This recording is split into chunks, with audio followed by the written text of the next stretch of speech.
Bueno, Va. nuevo capítulo, arrancamos, pasamos la página, quinto Capítulo capítulo, número 5. seguido del anterior, un día de diferencia, 2 días de diferencia que lo hicimos. Y estamos con un invitado, primer invitado. ¿Y qué invitado metimos? Hace así, hace así. Bueno, yo creo que la mayoría de la gente te debe conocer o debe conocer tu obra, digamos. Pero si querés presentarte un poco, Nahuel, te dejamos. Gracias por tenerme en este maravilloso y joven podcast, muy joven podcast, y que Sí, sea, señor. y que tenga el honor de ser el primer invitado. Mi nombre es Nahuel Lema y cofundé Coderhouse. Coderhouse es la academia, instituto, dependiendo del país le vamos cambiando el nombre, pero es un lugar, un espacio que creamos para que las personas puedan capacitarse en todo tipo de habilidades digitales. Y con el fin, naturalmente, de hacer un upskilling o un reskilling dependiendo del background de cada una de las personas. Así que eso es lo que hacemos y lo estamos haciendo en escala súper masiva. Comenzamos en Argentina y hoy no solo tenemos operación en casi todos los países, sino que tenemos estudiantes de todo el mundo. Muy bien, Nahuel. Yo tengo entendido que hace 8 años. Así es, yo me sumé al año piquito de que Coderhouse comenzó, así que ya tengo casi 8 años dentro de Coderhouse. Y la idea original, y de hoy es el CEO todavía de Coderhouse, es Cristian Patín. Cristian, ¿y en Buenos Aires o no? Comenzó todo. Buenos Aires capital. Bueno, Así y vos sos de Buenos Aires, capital, ¿o no? mi acento no lo puedo ocultar. Se No, nota. no se nota tanto. ¿No se nota? Bueno, No. acá en Mendoza se nota mucho, ¿no? No. Ahora mismo estoy en Mendoza y... Claro, en comparación a la tonada mendocina, me imagino. Pero no se nota. Bueno, queríamos arrancar hablando, ya te presentaste. Yo tengo entendido que trabajaste mucho tiempo de back office, programación. Me gustaría saber cómo fueron tus inicios y cómo fue que llegaste a Coderhouse en ese año, luego de ese primer año. Muy bien. Bueno, lo hago breve para pasar por distintas etapas, pero bueno, fue un proceso de años, de muchísimos. A mis 20 y pico empecé a estudiar programación y especialicé un poco en frontend, o yo creía que estaba muy especializado en esa área. Comencé a trabajar en empresas multinacionales. Mi primera empresa en la que trabajé fue Global Logic. Ahí pasé casi 3 años, por la empresa, hasta aquel entonces la empresa en la que más tiempo había pasado, donde pasé de frontend a adquirir más habilidades. Primero, inicialmente era como solamente CSS y HTML, después le puse a sumar JavaScript. Después pasé por muchísimos frameworks que hoy no existen, el único que todavía sigue existiendo es jQuery, y pasé por Backbone, por Knockout, por distintas herramientas que me siguieron abriendo más puertas a medida que me fui pasando de equipos dentro de Global Logic y después a otras multinacionales o directamente a otras empresas.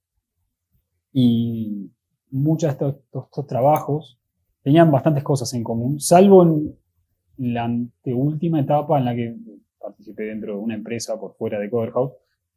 Eran todos equipos generados para proyectos de transformación digital de alguna manera. Por ejemplo, había que automatizar o escalar determinado sistema que había quedado súper deprecado de tal empresa multinacional, nacional o extranjera, y se generaba un equipo a través de ayuda de los negocios orientados, son de software factories, no se contrata un equipo por determinada cantidad de tiempo o tiempo ilimitado para desarrollar algún tipo de producto o servicio de una empresa. Ya, por lo general, la mayoría de las veces era interno y no tenía luz afuera de la empresa.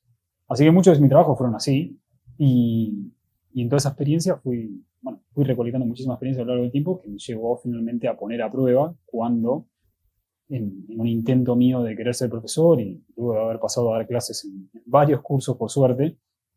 ¿Todo virtual o presenciales? No, ustedes son muy jóvenes, pero hubo un momento donde todo era presencial. Y ese mundo era mi mundo. Y esas capacitaciones las dábamos presencial. No existía de otra manera, o por lo menos no era tan popular como lo es hoy en día. Y en aquel entonces yo empezaba a dar clases y en paralelo Cristian estaba montando Coderhouse. Y esto es más o menos fines del 2014, durante el 2015. Claro. Y en ese camino, en una de las meetups a las que asisto, porque a mí me encantaba en ese momento, estaba súper activo, más que nada en las pequeñas comunidades de programación que existían allá en el 2015, que es, mirando hacia atrás, es una eternidad, casi 10 años. Y una de las personas que nos cruzábamos bastante seguido me dice, mirá, a vos que te interesa dar clases, mirá, hay una persona que está montando una pequeña escuelita de programación, ¿por qué no te fijas y le tiras una onda? Si te interesa, capaz que podés llegar a tener una conversación con él. Esto fue un sábado y el lunes le mando un mail, esa persona era Cristian Patiño, y le digo, mirá, me interesa el programa que vos estás dando, me parece súper novedoso, muy revolucionario, porque yo estaba dando cursos de JavaScript y él había montado un programa de JavaScript que me parecía súper interesante, y ofrecí mi ayuda. Dije, mira, me parece que quiero ayudarte a ver cómo puedo ser profesor o cómo, lo que sea. Y me dice, sí, a los 5 minutos me responde, sí, necesito profesor, necesito gente que me ayude a generar contenido, necesito varias cosas. Y digo, sí, qué sé yo, empiezo a ayudar. Y me empezó a pasar contenido, me empezó a pasar desafíos para poder realizar. Y lo empecé a ayudar de esa manera.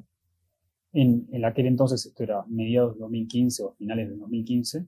¿Y arrancó virtual o no? No, esto es todo presencial. Todo arrancó presencial. Todo 100% presencial. Lo dábamos hasta ese entonces no lo conocía, lo conocí una semana después o 2 semanas después. Fui a las oficinas de Coder House, que ese Coder House era básicamente una mesa compartida dentro de un espacio de coworking, y las clases se daban en la sala de reuniones de ese coworking. Ese coworking es el viejo edificio de Área 3.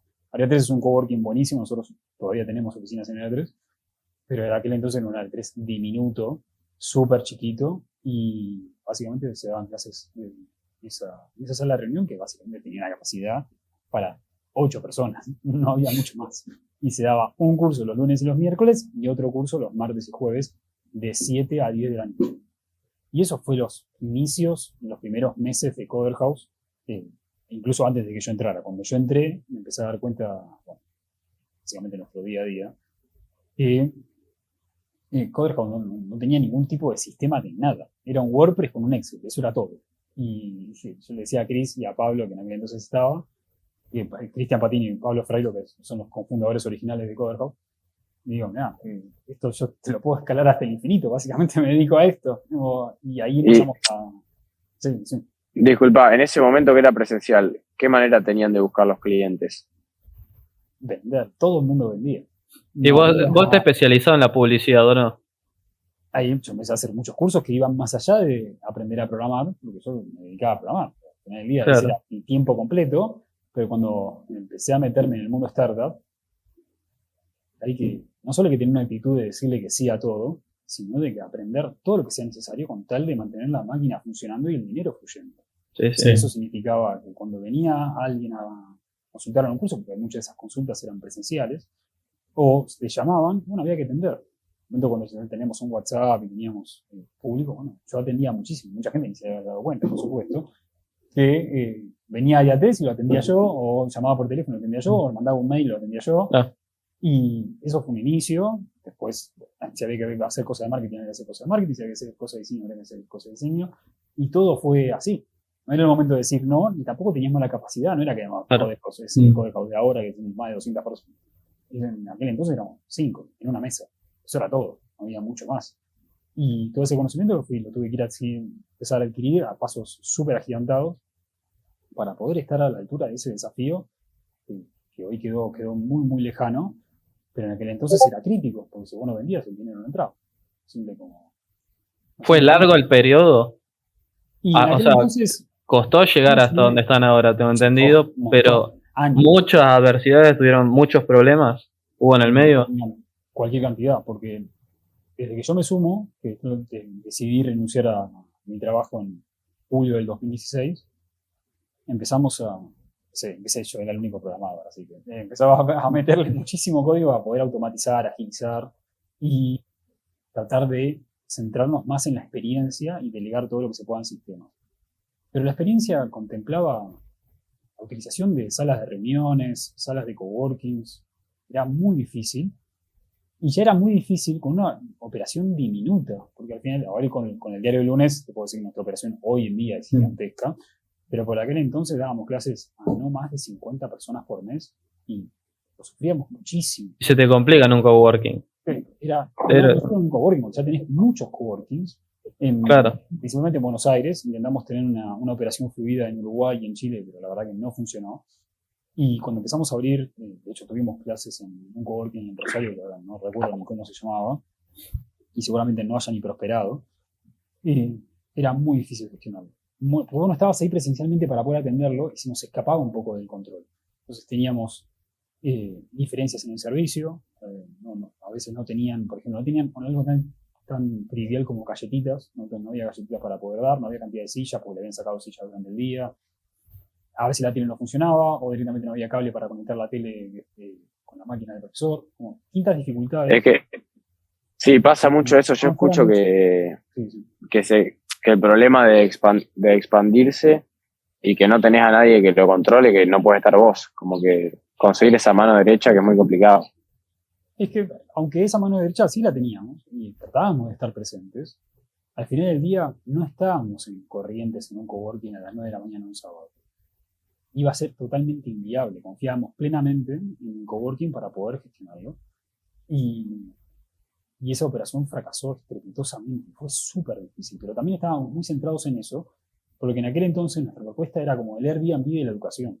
Queríamos que vos puedas ir a estudiar lo más cerca de tu trabajo o de tu hogar y que no te resulte dificultoso poder acceder a esa educación, no que tengas que trasladar, no sé, a un centro urbano en otra provincia o en otro país para poder estudiar, ¿no? Queríamos llevar la educación de calidad lo más cercano a vos y estábamos como un caballo mirando hacia adelante ese objetivo y nos esforzamos muchísimo y finalmente con ese caballo nos la terminamos dando en la pera un par de años después y esto ya hago un gap hasta a un salto de años y me voy al 2019 donde habíamos recibido dinero de una universidad en Perú y Chris se va a vivir a Perú para poder levantar la operación presencialmente ahí. Y ahí es donde fracasó trepitosamente todo.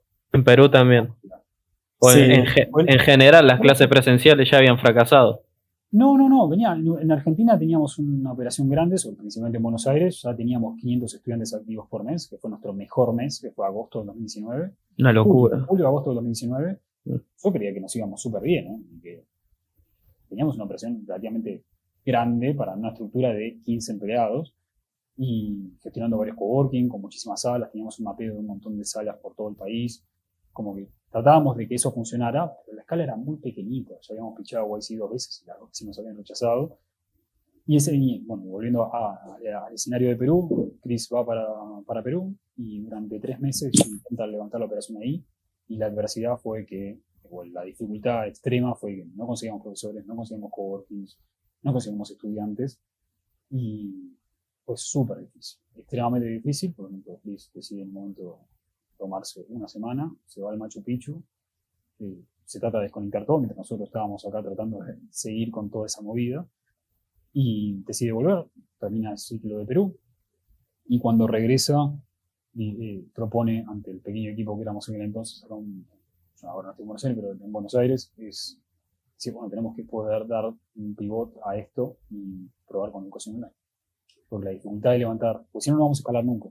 La dificultad de levantar una operación presencial en otro país está costando muchísimo. La operación de Uruguay nunca había terminado de despegar, la de Chile tampoco. Y si tomáramos cada provincia como si fuese un país, nos está costando incluso dentro de Argentina en la misma zona horaria, porque Perú tenía unas 2 horas de diferencia y hacía que todo sea más difícil todavía. Claro. ¿Esto fue en 2019 o no? Esto fue desde julio, sí, creo que fue en marzo, fue el segundo o tercer trimestre de 2019 ya con... O sea, antes de la cuarentena. O sea que se podría decir que ustedes fueron los primeros, por lo menos en Latinoamérica, en implantar las clases virtuales. Ah, sí. ¿No? Ya existían clases grabadas, por supuesto. Claro, sí. Bastante normal. Creo que lo disruptor de nuestro modelo, o por lo menos al nivel en que lo empezamos a manejar meses después, fue que lo hicimos en escala y lo hicimos en vivo. O sea, llevar la misma experiencia presencial que teníamos, que para mí era buenísima, y trasladarla al online. Y durante agosto del 2019 empezamos yo ya venía trabajando un montón, bueno, ese mes tuve que trabajar el doble para poder materializar esta visión de que tuvo Chris en aquel entonces y que todo el equipo confiara en que lo íbamos a lograr. Vamos a sacar nuestro primer curso online integrados a Zoom en aquel entonces, pues ya habíamos intentado tener cursos en vivo, de hecho yo había sido profesor de esos cursos en vivo, pero habían fracasado estrepitosamente, seguramente por distintos motivos, pero este era un segundo intento más, con más energía, con otras herramientas y sobre todo con otra tecnología. Y Perdón. Curso, sí. ¿Y cuántas horas le llegaste a dedicar diariamente? Así cuando estuviste a full.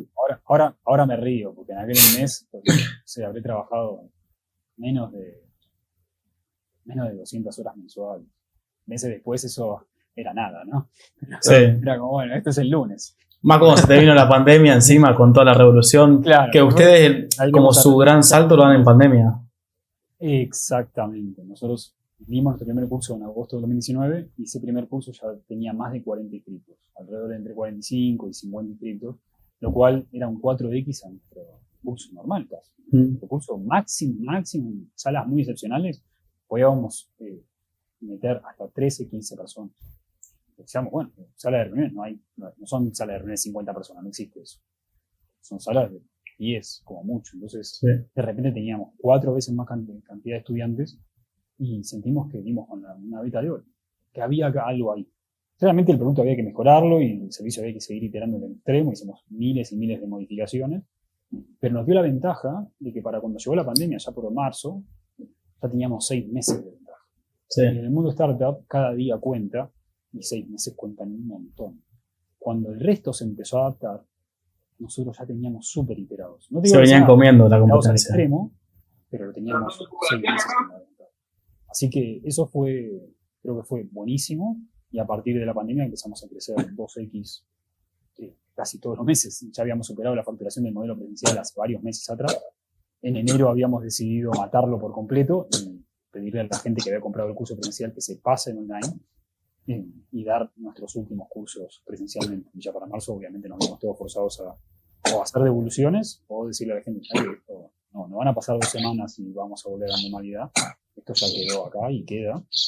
Así que nos pasamos todo en online y durante los 3 primeros meses, 4 meses, crecimos exponencialmente. Nuestra propuesta llegó a muchísima gente. ¿Por qué? Porque la gente tenía teniendo una necesidad de formarse, capacitarse, y veía que donde se capacitaba normalmente no estaba esa posibilidad de capacitarse online. Por lo tanto, Powerhouse cumplió con un rol muy protagonismo, logró mucho protagonismo sobre la pandemia, y haciendo que el negocio crezca muchísimo. Y hablando de horas de trabajo, yo llegó a un punto que yo trabajaba 100 horas por semana. Me iba a dormir con todos los problemas que teníamos, y al otro día a las 6 de la mañana levantarse con lo poco que pude haber dormido para arreglar todo lo que rompió la noche, para que los cursos de la noche siguiente fallaran. Y así no durante una semana o 2, durante meses. Claro, los primeros meses son los más duros. Fueron durísimos esos meses, porque primero no teníamos nada que hacer más que trabajar y tratar de capturar tantos usuarios como podamos. Era el momento. No era el momento de hacer otra cosa. ¿Vos nunca pensaste que ibas a llegar a trabajar en un proyecto como este? Nunca. Nadie puede hacer futurología. La intención era formar parte de un proyecto educativo y llegarlo hasta donde podamos. Claro. Pero no a este nivel. Después vamos a hablar de números. Quiero que se queden con el número de agosto de 2019, que fueron 500 estudiantes activos por mes. Y 2 años después este número quedó como... nada, eso es que ínfimo. Chico. Sí, por lo que... Boteate cuando no hable, que se escucha como un... Te iba a decir. No sé, coso de metal. No sé qué. Sí, como que están cortando el pasto. ¿No? Sí, no sé. Con un tambor. No, y lo que decimos, bueno, yo los números justo ya estuve revisando todo y te quería ganar de mano. O sea, vos pensás, en 2019 venían de 500 alumnos o 500 egresados tuvieron en 2019, en agosto. Sí, bueno, en 2021, por lo que vi, tuvieron 50.000 egresados. No alumnos, egresados. Chiquitaje, qué poca gente se egresó. Sí, y bueno, y después de 2022, 165.000 también. Sí, qué locura. Hicimos más de 13 meses. En un solo mes teníamos 65.000 estudiantes al día. Qué locura. No, la verdad que es tremendo. Capaz se pierde un poco de magnitud. 65.000 personas no me entran en un estadio de fútbol. 65.000 personas son casi el doble de estudiantes activos que hay en todas las universidades argentinas. Y capaz incluyendo Chile y Uruguay. No Brasil, ¿no? Por supuesto, Brasil ya es otro mundo. Sí. Pero muchas universidades de Latinoamérica, sumadas en un solo mes, no suman la cantidad de estudiantes que nosotros tenemos activos en un solo mes. Qué locura. Y bueno, Corehouse lo que tiene también es que trasciende la barrera de la edad. Yo hablo con gente más chica que yo, gente de 15 años que está haciendo cursos, 14 años. Una vez en el gimnasio hablaba con uno de los más grandes del club y tenía 50 y pico años y también me dijo, yo estoy haciendo, creo, el curso de Java. Hay gente, eso es lo que tiene bueno, que logró que la educación trascienda a todas las edades. La verdad que es una locura eso. Eso se debe, no sé si invitamos a desarrollar esa respuesta, pero básicamente Todos necesitamos reconvertir, no importa la edad. Ustedes son jóvenes, están como empezando en un mundo que ya viene con muchísima tecnología atrás, pero cuando yo empecé a programar, hay muchas tecnologías que ni siquiera existían, para nada. Vi en estos últimos 15 años cómo todo mi entorno de desarrollo y todas las herramientas que existen son totalmente novedosas. No me quiero ni imaginar, porque sería imposible predecirlo, lo que va a pasar de acá a 10 años. Que era totalmente imposible predecir lo que pasó hoy, y lo que va a pasar dentro de 10 años. Yo quería preguntar lo del tema del convenio con las empresas, que estuve viendo ayer en Instagram, que ponele, haces un curso y ahí puedes obtener un empleo con cada empresa. Eso también los apalancó, entre comillas, mucho en los alumnos. ¿Y cómo consiguieron eso, los convenios? Es una estrategia típica de co-branding, es que inventamos algo, acá no inventamos la rueda. Lo que te sirve hacer este tipo de estrategias es que buscas algún aliado a través del cual te permita, en nuestro caso particular, no digo que funciona así para todos, pero en este caso sí sirve, que la empresa valide los contenidos que vos estás ofreciendo al público y que la empresa pueda llegar a sugerir distintos contenidos que diga, bueno, todas las personas que hagan este curso vienen determinados temas que son los que yo utilizo para contratar o son los que utilizo para mi negocio. Entonces, esta estrategia de co-branding te permite utilizar las dos redes, tanto la de Cover como la de la empresa que certifica o la empresa que auspicia o co-crea, no necesariamente tiene que estar certificado, sino que puede co-crear el programa y potenciarse. Al final del día creemos que una validación que proviene del futuro posible empleador de un estudiante es muchísimo más válido que cualquier otra alternativa. Por lo tanto, claro, si todos nuestros cursos, si no todos, están co-creados y o certificados por distintas empresas. o sea, si yo voy, por ejemplo, en el título de Coder House, después de terminar un curso, por ejemplo, de programación, ¿tiene peso ese? Porque finalmente pudimos construir esa marca, que nos costó muchísimos años construir, para que cada vez salgan mejor y más preparados año a año en cada programa. Pues eso es lo más complicado, ¿no? El terminar el curso y verificar que yo tengo la habilidad. Que la gente no sirve no verificarla para mí, sino que Perdón. Un título valida solamente que vos pasaste por un proceso de aprendizaje. Claro. Depende exclusivamente de vos ponerlo en práctica. Si no, me copy y pego el certificado de Cover, me imprimo 1000, me hago todos los cursos y no asistí a ninguno y listo, ¿no? Depende muchísimo de la persona que finalmente pueda demostrar ese conocimiento pero en el mejor de los casos, la empresa que esté reclutando o valide de que, bueno, buenísimo, esta persona por lo menos validó su conocimiento a través de Coder House o cualquier otro instituto. Perfecto, yo te quiero cambiar un poco la pelota. Hablamos mucho de Coder House, ya de todo así. Ir más para lo tuyo, lo personal. Vi que no tenés Instagram. Loco hoy en día. ¿Cómo haces eso? Te busqué y directamente no uso Instagram. Sí, venimos a debate, tipo, es algo para tirar. No. Charlemos. Es único eso, es raro. Hoy en día alguien que no use Instagram. Está perfecto, y de hecho ustedes van a ser la generación, y seguramente ya lo saben, que van a decir, ¿por qué estás usando Instagram? ¿Por qué estás usando TikTok? Porque siempre va a venir una nueva herramienta, siempre va a haber una nueva red social. La verdad que mi tiempo es absolutamente limitado. No puedo estar en múltiples plataformas tratando de mantenerme activo, porque la verdad que no me interesa tanto compartir mi vida con nadie, porque no soy tan interesante, más allá de que puedo llegar a tener las vías, principalmente la de LinkedIn, que es la que más utilizo, activa, no tengo nada que compartir. La verdad que no es algo que sea interesante para mí. De hecho, a mí ni siquiera me interesa sacar fotos, no me gusta sacar fotos. Es algo interesante, o por lo menos que me motive a hacerlo. De hecho, tampoco tengo TikTok, tengo un montón de redes. Todas mis redes o están privadas, o están inactivas, o queda ahí.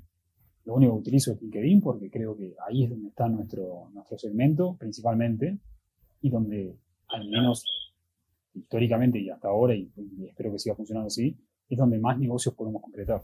Donde más puntos de contacto con el segmento que yo apunto está presente. Negocio de Coder gracias a eso. Sí. Llevándote un poco para atrás, ¿tuviste algún cambio de mindset importante? No, todo. Cualquier cantidad. No.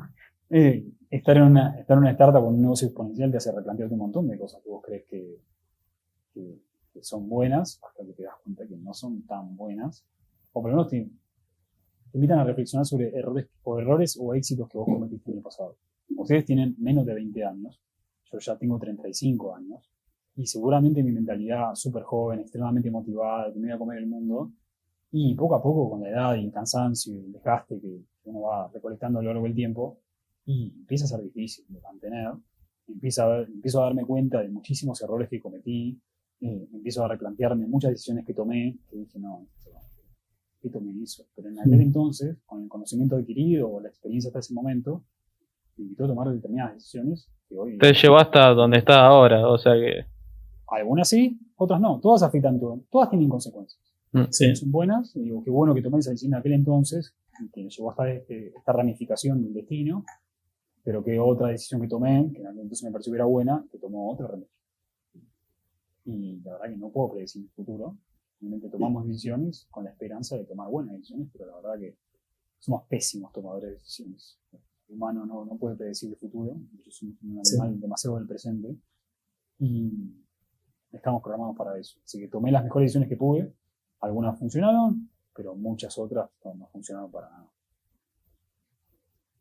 Pero lo importante para mí es que actuaste. O sea, porque es mejor siempre el actuar que el quedarse con el pensamiento. Como decía Séneca, vi que también te gusta el estoicismo, sufrimos más la imaginación que en la realidad. Por ahí el sobrepensar mucho algo lleva a que no actuemos, y el no actuar lleva a que no sepamos qué pudo haber pasado y nos quedamos con las ganas de muchas oportunidades que se pierdan. En ese sentido, sí es cierto. Y bueno, mira, ya que hablando de mindset, fue algo de los aspectos que voy aprendiendo de mi propia experiencia. Ustedes se conocen, pero tienen una adolescencia muy temprana, hablando porque los tres tienen menos de 20 años, seguramente ya empiezan a reconocer algunos patrones que son propios de ustedes. Y digan, ok, estas son mis fortalezas, estas son mis debilidades, acá puedo mejorar, acá puedo empeorar, acá no me interesa desarrollarme. Y justo lo que dijiste es un patrón que yo tengo bastante, que soy una persona muy orientada a la acción. Y eso a veces está muy bien, y otras veces está muy mal, porque soy de los que dispara primero y pregunta después. Entonces, no, a veces no está tan bueno. Y como soy un hombre de acción, la verdad que intenté cambiar ese mindset y convertirme en otra persona con más planificación, que puede estar más en la estrategia, me di cuenta que no entraba. Era una pieza de otro puzzle y no era por ahí. Y sigo pensando que soy un hombre de acción y me gusta estar la adrenalina y sé que, aunque a veces... Yo tipo impulsivo. A veces sí, a veces no, pero la mayoría de las veces reconozco que sí, que es una persona que hay que tomar algún tipo de decisión muy rápida. Voy con lo primero que se me ocurre, la verdad que no lo medito tanto, porque sé que hay que dar respuesta. Y algo que me obsesionó durante muchísimo tiempo y me sigue obsesionando también, y trato de repartir, igual ya no es tan crítico como en su momento. Y nuestro servicio hay que dar continuidad, no hay tiempo de duda. Exacto. Y aparte, en un campo así, tan dinámico, hay que actualizarse constantemente, como el de Coder House. Entonces no sé si es bueno, por un lado, el poder tomar las decisiones. En aquel entonces, pero hay momentos y momentos. El Coder House de ahora es muy distinto al Coder House de hace varios años, cuando éramos 20 en una oficina, Que los inicios. 200 personas, y hay muchos especialistas que la tienen súper clara. Pero de extremo, en el sentido de que hayan tenido un recorrido que uno no tuvo. Simple como que no. Y que no todos por jugar al FIFA o jugar en la cancha van a jugar todos en primera. La verdad que no. No todos juegan en primera. Puede ser muy, muy bueno, pero no vas a llegar tan lejos. Porque es tan simple como no llegar. No todo el mundo llega. Si llegarían todos, habría Messi en cada esquina. ¿No? Sí. Otra pregunta que creo que nos sirve, a la gente le sirve bastante. ¿Qué dirías a tu yo de 20 años o 25? 25, eso fue un año antes de que entrara, 1 año o 2 años antes de que entrara al COD. Que no procrastiné tanto en mi vida. Procrastiné demasiado. Tema importante ese. Y eso trae cicatrices que no se ven y no sanan tan fácil. Se lo pagas al largo, pagas al... Bueno, no importa. ¿A largo plazo? A largo plazo estamos pagando.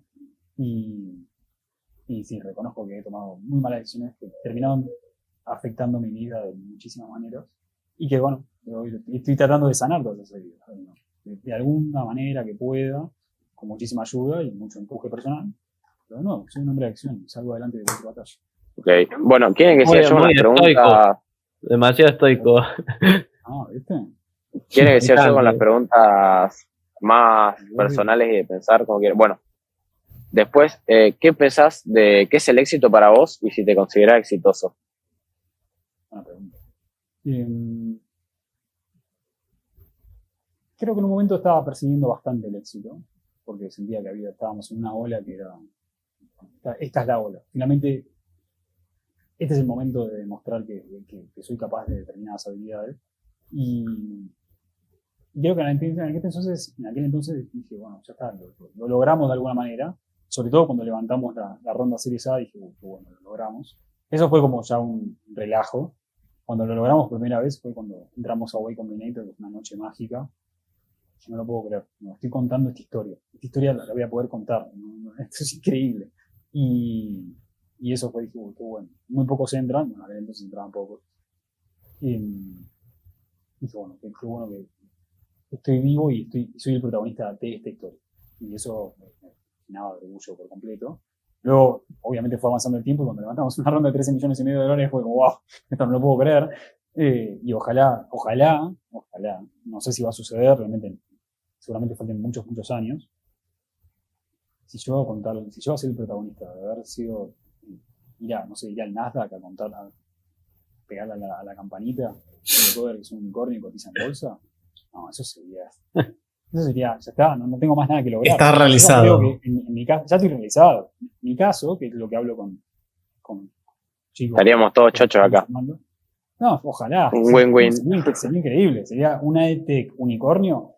Son contadas las que hay, no hay tantas. Y lo que pienso yo es que todo lo que he batallado para pasar de 1 a 50, porque yo no empecé el negocio de cero, pasé de 1 a 50, de 1 a 500, de 50 a 500, y pasé de 500 a 10.000, en una escala, ¿no? No es literalmente así. Sí. Los que pasen de 10.000 a 100.000 o de 10.000 a 1.000.000, ese equipo está ahora. Ese es el equipo y las personas que están ahora. Es importante para mí contratar a las personas porque Messi ya se está retirando. Si yo soy el Messi del Coder o soy alguien que fue muy, muy importante en determinados años, muchos años, no sé, 6 años y pico, hay que dejarle el paso a los siguientes, para que los siguientes pasen más. Ah. Pues yo ya tengo demasiadas heridas. Tengo muchas cicatrices. Muchas guerras. Pero reconozco mis limitantes. No es que no puedo comerme el mundo. No, la verdad que ya estoy grande. Tengo 20 años. Hay heridas que duelen y hay batallas que mejor que las maneje otro. Porque el desafío ya es tan grande, no es tan sencillo. Nosotros ya tenemos casi 1 millón de líneas de código. El equipo tech no es una persona, no soy yo solamente, somos 35. Solamente el equipo tech. Y los desafíos son titánicos, no se logran solos, necesitas con mucha gente. No sos solamente una persona jugando el partido. Y para que esa gente sea el mejor equipo, necesitas contratarlo y ese equipo va finalmente a lograr ese campeonato mundial, que eventualmente será una próxima ronda, si en caso de que Chris quiera levantar más dinero, o finalmente será un unicornio.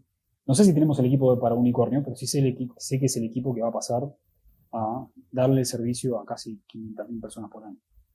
Actualmente Coder House está en Latinoamérica. Uh-huh. ¿Hasta qué países abarcaría? ¿México, por ejemplo? Correcto. Desde Ushuaia hasta el norte de México. Hasta el norte de México. No es un limitante en cuanto a la accesibilidad. Un estudiante de España se puede limitar. De hecho, claro, sí. En España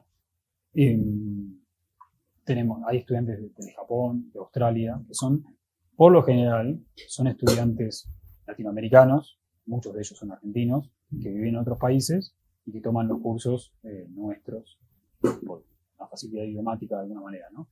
Todavía no he conocido, de hecho lo preguntaba el otro día, no conozco a un español, nacionalizado español, 100% español de pura cepa, que esté haciendo un curso con nosotros.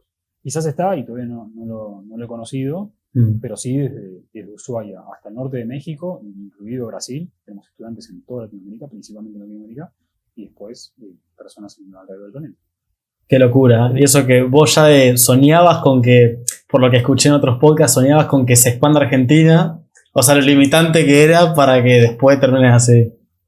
Imagínate, ahí eso es mindset muy chiquito, muy chiquito. Con los pasos de los años nos dimos cuenta que en realidad el negocio lo tenés que criar o curar acá en Argentina de alguna manera, o iterar extremadamente acá en Argentina, porque Argentina es un muy buen país para generar producto, pero necesitas exportarlo, necesitas hacerlo crecer. Escalarlo, sí. Escalarlo hasta el infinito. Y bueno, el negocio digital, cuando ustedes lo pasaron a digital, eso lo que les permitió escalar fue tremendo. O sea, les facilitaron desde cualquier parte del mundo lo podías hacer, como vos decís. Gente en Australia lo está haciendo. Se me fueron a otros países, pero bueno, Australia o distintas partes del mundo que puede estar haciendo, eso es una locura, la verdad. Lo que generaron. Y bueno, cómo impactaron positivamente en tanta gente. Sí, eso es lo más positivo. Ya me mencionabas ahí que Gonzalo me preguntaba sobre el éxito y si consideraba que era exitoso. Yo no sé si soy exitoso, no tengo nada mágico, no me considero que soy un crack en algo en particular. No soy ni el mejor programador, no soy el mejor líder, no soy el mejor gerente. Hoy, bueno, ¿por qué sé eso? Porque trabajo con gente que sí lo es, de que son verdaderos cracks y vos te das cuenta, es inevitable. Sí, pero sin vos y sin Cristian, esto no existiría. Bueno, eso puede ser. Sin duda fuimos parte de ese empuje. Hubo otras personas también, ¿no? Que empujaron muchísimo y trabajaron a destajo. Pero sí, alguien tiene que poner las bases de una catedral. Y después va a venir mucha gente a poner su pequeño ladrillo para eventualmente alcanzar una altura que toque el cielo. Pero el primer trabajo y el duro, y bueno, alguien lo tenía que hacer y me tocó a mí. Sí. Escuché ese llamado, ese era el momento. Así fue durante muchos, muchos años. Hoy sigo programando y sigo aportando valor en distintos negocios, en distintas áreas sobre todo, ¿no? Pero trato de durante el día programar y durante la noche, la tarde, tratar de ir con nuestra palabra y hablar en tantos medios como podamos, participar en tantos eventos, ayudar a tanta gente como podamos para que más personas nos conozcan y nos consideren para su próxima capacitación. Qué buen enfoque tenés. Y también resalto lo de que sos muy autoconsciente de que si hay alguien que hace algo mejor que vos, no dudás en delegarlo. Que vos por ahí decías, al principio, apenas arrancabas, vos eras el hombro orquesta, tenías que hacer todo porque no podías delegarlo. Pero una vez que te permití expandir el nivel de horizontal, digamos, de empleados y eso, la verdad que no lo dudás y delegás la tarea que vos por ahí lo harías bien, pero alguien que lo haría magnánimamente se lo delegás. Es que ahí ojalá algún día les toque esta experiencia o les toca vivir en un equipo donde puedan vivenciar esto. Vos te podés crear muy bueno, te podés crear el mejor arquero del mundo. Pero ¿qué pasa cuando realmente conoces al mejor arquero del mundo? Lo querés en tu equipo. Porque ese es el que te va a atajar todos los penales, ese es el que te va a atajar todas las dificultades que vos tengas.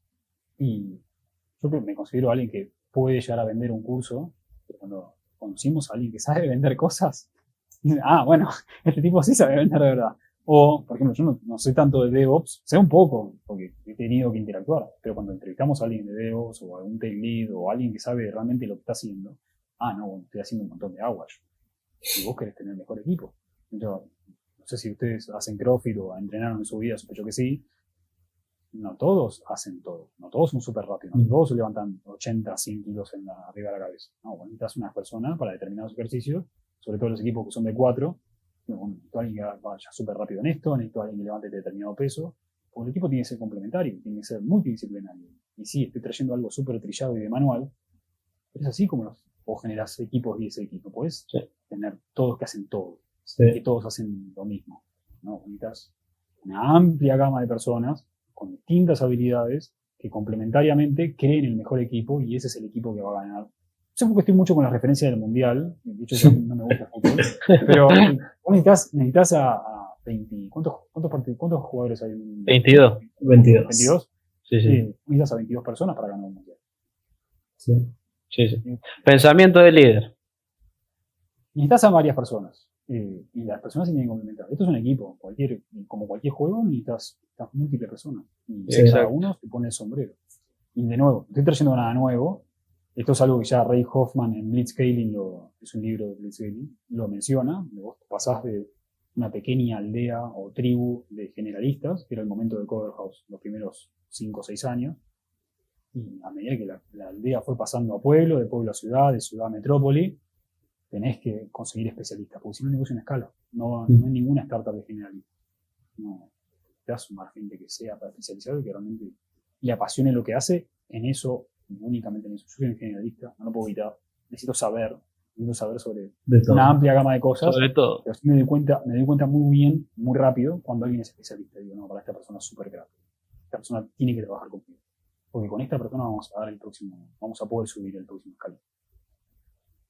Es muy bueno eso. Es como que todos en un equipo son un engranaje. Y si uno falla, entonces la máquina deja de funcionar. Eso es así. Es un concepto que en el deporte, en la vida, te lo dicen siempre. Y justo que trajiste te lo iba a preguntar, pero me ganaste de mano. Varias preguntas me las sacaste, así que ahí...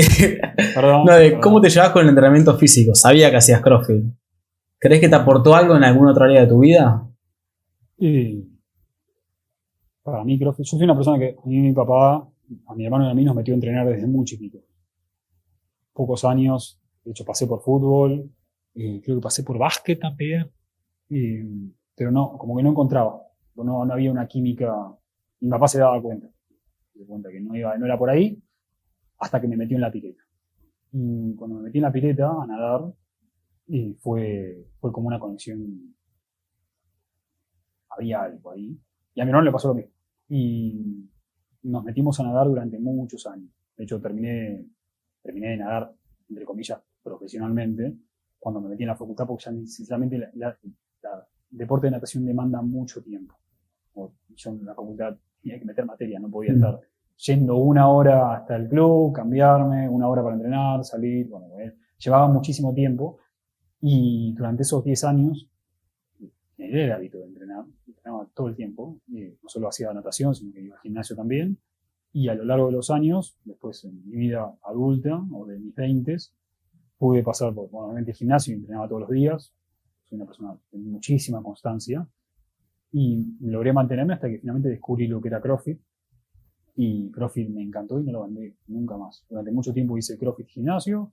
Después hice CrossFit y aeróbico, que es correr en la cinta, andar en bicicleta, remo, un montón de procesos en el medio que son diferentes de CrossFit. Y si bien no voy a ser un atleta de CrossFit, además no tengo altura, mido unos 71, no soy tan grandote, perdí mucho peso durante la pandemia y no lo pude volver a recuperar, pero sí me considero que tengo el hábito de ser un atleta. Lo tengo incorporado en mí. Como soy un hombre de acción, bueno, me considero que soy un atleta y que tengo una mentalidad de atleta de alto rendimiento. Por más que jamás lo voy a hacer, no, jamás voy a ir a CrossFit Game, no lo voy a ganar. De hecho, uno de los tech leads, que se llama Wally, sí participó en los CrossFit, los amateurs de acá de Argentina. Wally mide, no sé, 1,90, gigantesco, es un ropero enorme. Puede un ropero. Claramente no puedo ganar, no hay una manera. Capaz que gano dentro del box. En el box, la mayoría de las veces, o salgo primero o salgo segundo, pero no mucho más. Box sí, cuando ya empiezo a estar al lado de los pibes pro, y bueno, ya me sacan una ventaja, incluso. Sí. Hasta el más chiquito de los pibes pro me pasa por encima. Pero esa es la diferencia que hay entre un amateur y un profesional, entre un tipo que dedica su vida a eso. Pero lo bueno es lo que decís vos, que tenés la actitud, la determinación de todo el tiempo, desafiarte a vos mismo, de que tenés la actitud de un profesional. Eso la verdad que es destacable. Porque la verdad que mucha gente, por algo la mayoría de la gente no consigue las cosas que quiere, es porque no se anima a salir de su zona de confort, a desafiarse a ellos mismos, a transpirar de más, a sufrirla, que le duela todo después. La mayoría de las personas tenemos un pensamiento muy pesimista, y yo me incluyo, porque también a veces es muy difícil tener un pensamiento como el que tenés vos ahora, y yo creo que te costó llegar a pensar, no, que desde un principio no tenía ese pensamiento tan, ¿o no? Todos tenemos un pensamiento negativo de alguna manera. Nadie se la cree. Yo voy a caer en lo trilladísimo, detesto caer en los puntos trillados, pero porque creo que no voy a traer nada nuevo, pero todos tenemos el síndrome del impostor de alguna manera. Y rumiamos un montón de pensamientos de que nos conspiran contra nosotros, porque a nuestro cerebro le gusta estar cómodo, le gusta exponerse demasiado.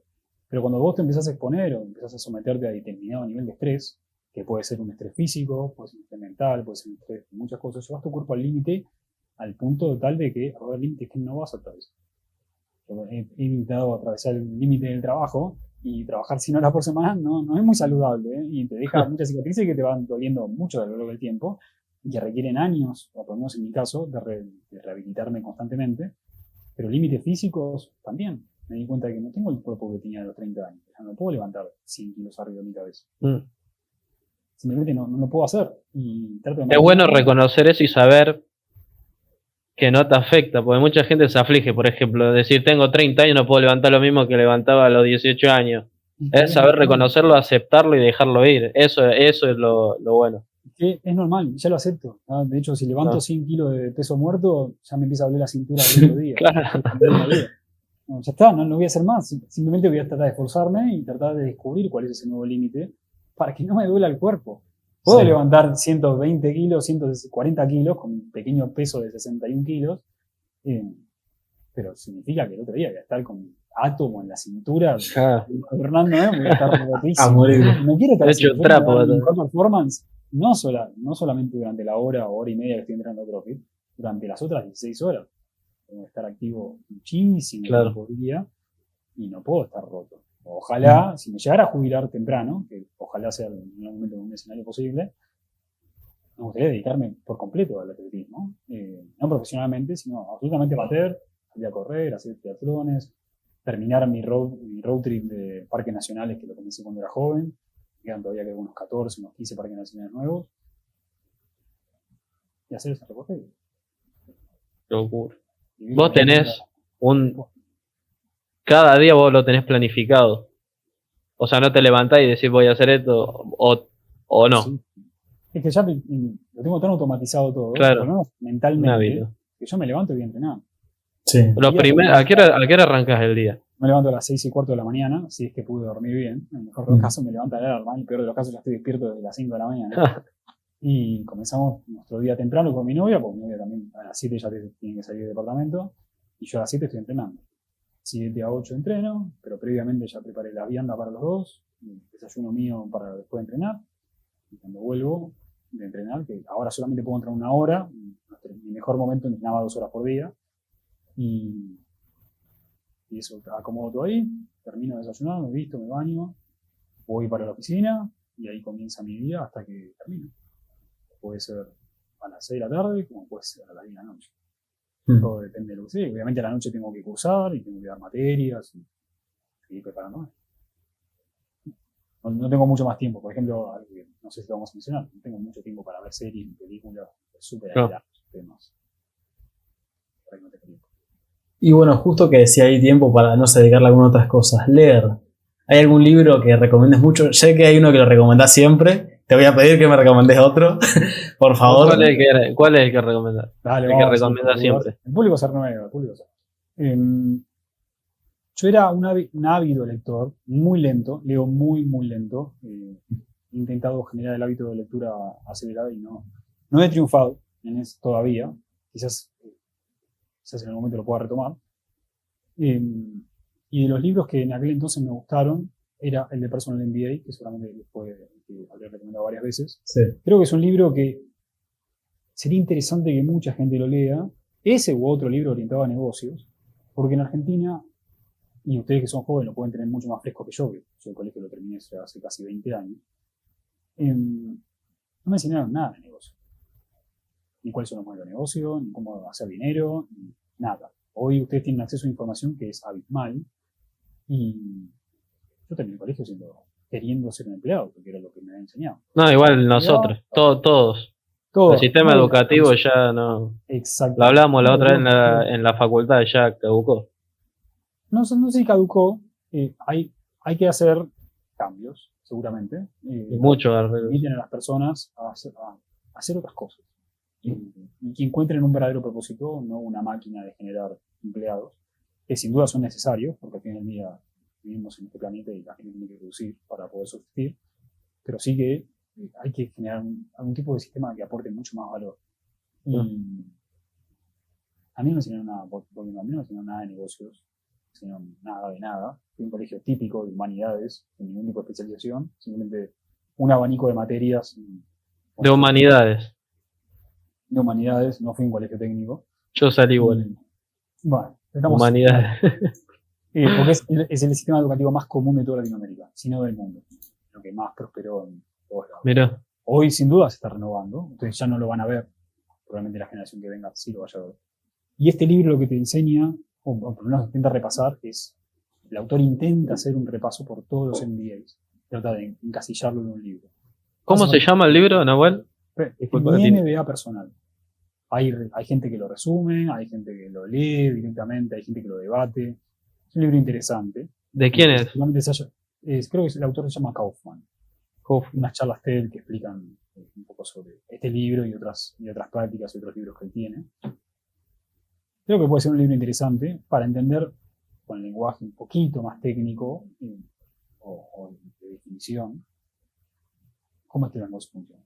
¿Cómo está el modelo de negocio todo esto? Porque al final del día son siempre los mismos de los negocios, simplemente que hay variaciones entre unos y otros, pero es leve. ¿Lo compararías con Padre Rico, Padre Pobre o un libro muy básico en comparación a este? Esto va más, no sé si va más allá, simplemente es otro enfoque, pero el de Padre Rico, Padre Pobre también está bien, porque te enseña, sobre todo, las bases. A leerlo, te enseña las bases de un activo, un pasivo, cómo gestionar el dinero. Pero bueno, todos estos libros, y sobre todo el de Padre Rico y Padre Pobre, creo que están muy basados en el modelo americano, que seguramente tengan aplicativos en otros países. Aplicar algunos libros americanos en Argentina es difícil. No es tan lineal. La teoría puede que no sea la práctica que tenemos acá. Y de nuevo, estos libros, no todos, no se pudieron reinventar después de la pandemia, no se actualizaron. La pandemia reinventó muchísimos negocios, creó nuevas reglas que antes no existían, porque vivíamos en el mismo mundo desde los últimos 200 años, simplemente con pantallas en el medio. La pandemia como que aceleró muchísimos procesos y trajo nuevas oportunidades de mercado. De hecho, nosotros éramos un pandemic effect, y un pandemic effect era de, bueno, cuando esto se termine, toda la presencialidad y tu negocio se va a picar, cosa que no sucedió, pero en ese entonces era una realidad porque todos estábamos viviendo el mismo presente al mismo tiempo, nadie sabía lo que iba a pasar, ni cómo iba a reaccionar el mercado. Eso puede ser. Y el otro libro, ya que me mencionaste que no recomiende ese, que aún así lo recomendamos, y yo creo que Sapiens es un muy buen libro, que también lo recomiendo bastante. A mí me encantó ese libro. Está bien escrito, bien narrado. Los 3 libros recomendaría. El primero estaba muy bueno, saben que me encanta la historia, me encantan los sucesos que fueron acompañando nuestra evolución como especie. Y no sé si en pocas páginas, Harari lo explica muy bien y tira muy buenas cosas.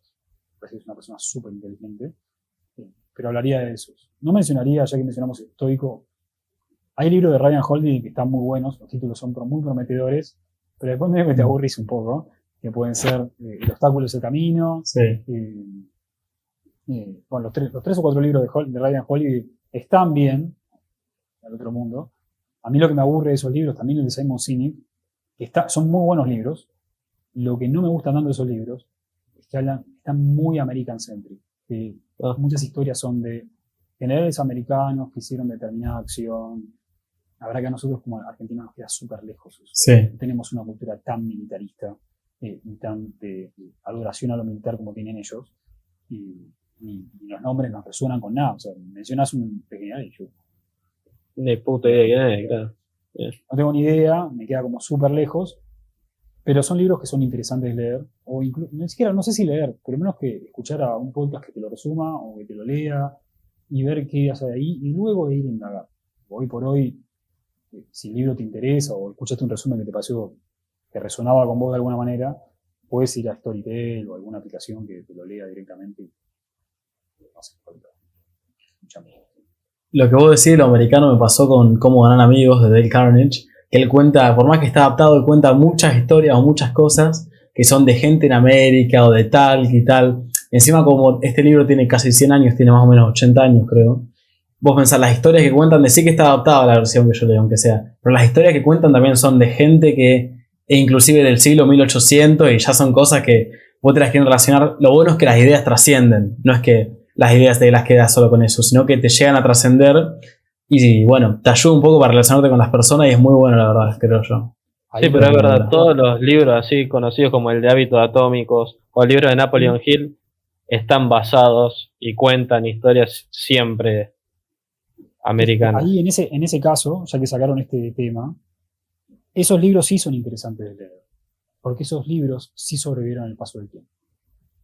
A diferencia de otros libros que, porque vos podés decir, bueno, recomendame 10 libros, y probablemente estos libros sí estén. En cambio, hoy la producción de libros es súper masiva. Podríamos hablar de 50 leyes del poder, que me parece un libro súper interesante, que le pone palabras a actitudes que nosotros tenemos, tanto para relacionarnos como... Las 48 leyes del poder La 48 leyes del poder, después él expandió como las otras 8 leyes más. Sí. ¿Te parece un buen libro? De Robert. Es un libro interesante, que le pone nombre a situaciones que nosotros vivimos en la vida cotidiana. Porque hubo muchos debates sobre ese libro. Porque a nadie le gusta hablar de poder. No, sí, es verdad. Así como el libro de Maquiavelo, tampoco. A nadie le gusta hablar de poder, pero somos humanos. Sí. Nos muestra una realidad del egoísmo. Una realidad de cómo, no sé si egoísmo, simplemente cómo nos relacionamos. No, sí, todas las personalidades del ser humano. Cómo piensa. Y cómo piensa y cómo interactuamos, y son libros que le pusieron y definieron eso, y van a ser libros que van a sobrepasar los años, y van a estar ahí, porque somos humanos, no somos iguales a los humanos de hace 2000 años. Sí. La forma de relacionar es muy parecida. Simplemente tenemos otros juguetes dando vueltas. Y cambia el lenguaje, pero después todo lo mismo. Al fin y al cabo, vos lees cosas que escribió Marco Aurelio hace 2000 años y vos decís, mirá este tipo que pudo ver esto hace 2000 años, y si después te vuelves a pensar que la sociedad es la misma, no es que no te sorprende tanto, pero como que lo entendés un poco más. Hay un montón de cosas que plantea, ahora no se me viene nada a la cabeza, pero muchísimas cosas como el de no desear el de que se pasa viendo la vereda del prójimo, pensando en lo que codicia el prójimo, nunca termina de ser feliz. Y eso pasa hoy en día, me doy cuenta un montón de gente. Más el tema de estar conviviendo todo el tiempo, más cuando sos joven. Vos ya cuando sos grande como que ya elegís más con la gente con la que te rodeas. En cambio cuando sos joven más con quien te toca, y vos también podés elegir, pero hay como una gente que te toca y vos te das cuenta que las cosas que viven así, vos le tratás de ayudar, de iluminar, digamos, y les cuesta porque como que no pueden ver la vida de otra forma. Esas son las grandes enseñanzas que nos dejan estos históricos o filósofos de todas las épocas, ¿no? Sí. Al final elevaron su nivel de pensamiento a tal punto que encontraron palabras para definir los comportamientos humanos y reflexiones que son iguales. Pasaron 2000 y pico de años y podemos llegar a pensar lo mismo y podemos reaccionar igual. Yo hablé con mucha gente que, por ejemplo, decía leer libros de estoicismo es inútil hoy en día. Pero vos te pones a leerlo y literalmente describen la actitud y pensamiento del ser humano actual, y de acá lo que estábamos diciendo recién, a 2000 años atrás, es lo mismo. No es un manual, simplemente no, en la cual probablemente en alguna de las meditaciones de Marco Aurelio te puedas sentir identificado. Las vidas, ustedes son jóvenes, casi les saco de la mitad, la doble edad, hay algo que va a representar. Va a haber una situación que dice, mira, este emperador hace 2000 años pasó por esta misma, o una situación similar, obviamente los contextos cambian, pero llegó a esta conclusión. Y se puso a pensar y puso la mente en frío y mira cómo reaccioné. De hecho, hay una actividad de coaching, la primera vez que la viví, porque es la única forma que creo que se aprende, que es haciendo y participando y estando activo y no decir que no. Era un profesor que nos ponía ejercicios, y esos ejercicios era básicamente interactuar con otras personas. Yo hacía muchos cursos presenciales en aquel entonces, y era interactuar con esa persona. Y la consigna es random, ahora no importa, ni tampoco me acuerdo tanto. Lo interesante de este tipo de ejercicios, porque fueron 4 clases y eran 2 o 3 ejercicios por clase, era finalmente volver al asiento, o sea, terminar la actividad, y el profesor preguntaba, ¿pudieron bien a quienes no participaron? ¿Qué acciones tomaste? ¿Fuiste el que tomó la delantera o fuiste el que dejó que otro tomara la delantera? ¿Fuiste el que accionó primero o fuiste el que ayudó? ¿Fuiste el que ayudó o fuiste el que miró y sacó fotos? Y esa mini autorreflexión la fue aplicando durante todo el tiempo para reconocer cómo reaccionamos ante distintas adversidad o dificultades que nos pasan en el día a día. Y eso nos pasa todo el tiempo. Y somos humanos y todos interactuamos de distinta manera. Realmente, Marco Aurelio interactuaba así hace 2000 años, reflexionando, y nosotros tenemos que reflexionar sobre todo mirándonos al espejo, porque somos los únicos que podemos modificar. El resto no está dentro de nuestro control, somos nosotros únicos. Nuestro propio control. Qué buena la actividad que planteo, está muy bueno eso. También lo de, por ahí, qué sé yo, como que está bueno, pero tampoco serlo de ver a lo ajeno, pero está bueno reconocer lo que uno hace, lo que otro no hace, qué se diferencia a otros de los demás. Bueno, para ir cerrando, porque ya vamos 1 hora, por tu tiempo, por el nuestro, porque debe estar ocupado, calculo, tener un par de cosas para hacer seguramente. No sé, quería preguntarte de los hábitos, por ejemplo. ¿Qué opinás? ¿Qué llevas? Muchos autores también a través de los años han hablado, Heráclito, Aristóteles, James Clear, han hablado de los hábitos y de cómo conforman. Por ejemplo, Heráclito decía, día tras día lo que elegís, lo que pensás, lo que haces, es lo que vos te convertís. Y yo creo que eso cambia mucho. ¿Hábitos tenés alguno que te ayudó mucho, crees? Realmente, bueno, no sé si lo hemos mencionado. Para mí el hábito es tener un cuerpo sano, tener una mentalidad atleta, tener la constancia de entrenar. Yo he puesto a largo plazo. Quisiera creer que mi vida no se va a terminar mañana, que va a terminar después de los 100 años. La única forma de llegar es con el único cuerpo que tengo, no tengo reemplazo. Creo que es el hábito me va a quedar por siempre y ojalá lo pueda sostener por el resto de mis días.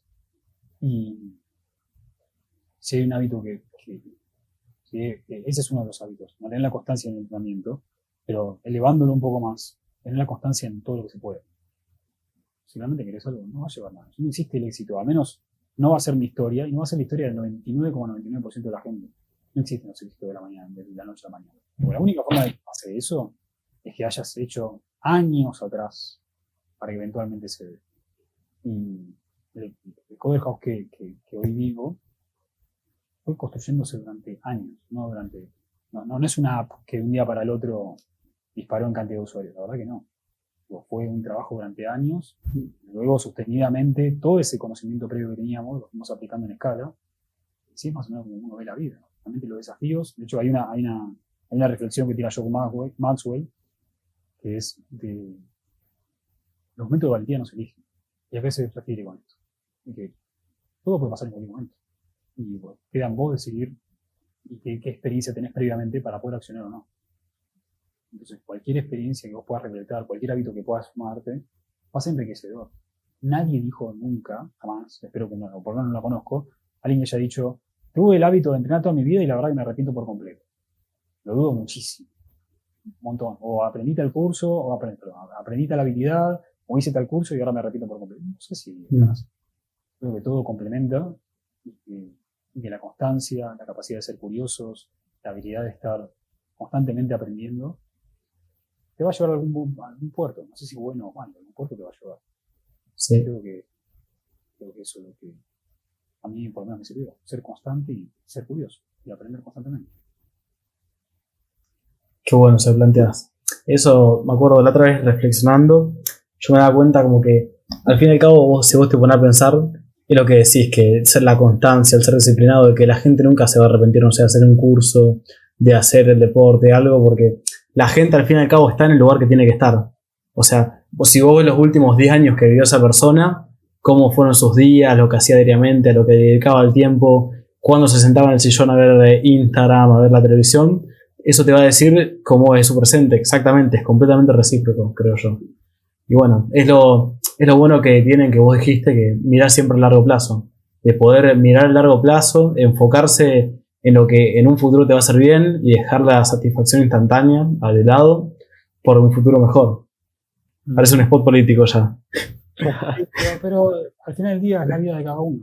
Si uno piensa que en el futuro no hay desesperanza, y es un poco triste. Quisiera creer que te voy a caer en lo trillado. Lo último es la esperanza, pero hay algo de cierto en eso. Uno tiene que seguir remando, por más que remas en contra, hasta que eventualmente algún puerto te vas a llevar con ese río, incluso en contra. Yo no sé hacia dónde voy, no tengo ni idea, pero aprovecho todos los vientos para izar las velas y navegar. Yo creo mucho, no lo hemos mencionado tanto acá, creo que no se dio la oportunidad, creo mucho en el camino del héroe.